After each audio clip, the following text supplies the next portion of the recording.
Iran विरुद्ध America आणि Israel युद्ध पेटलेलं असतानाच इराणच्या बाजूने इस्रायलवर मारा करणाऱ्या हिजबुल्लाहच्या तळांवर इस्रायलने मारा केलाय। लेबनॉनमधील तळांवर मारा सुरूच आहे आणि त्यामुळे लेबनॉनमध्ये मोठी हानी झाली आहे आणि त्याची गंभीर दखल घेत आता संयुक्त राष्ट्र सरसावलेत। दोन्ही देशांनी युद्ध संपवावं असं आवाहन त्यांनी इस्रायल आणि लेबनॉनला केलंय। लष्करी संघर्षातून कोणताही तोडगा निघणार नाही, त्याऐवजी चर्चेतून मार्ग काढा असं आवाहन संयुक्त राष्ट्रांनी केलंय। तसंच सुरक्षा परिषदेच्या सूचनांचं काटेकोर पालन करण्याचं आवाहनही त्यांनी केलंय।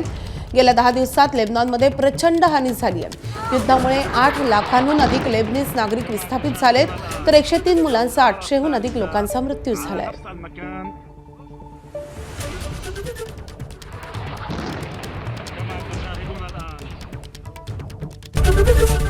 एबीपी माझा, उघडा डोळे बघा नीट।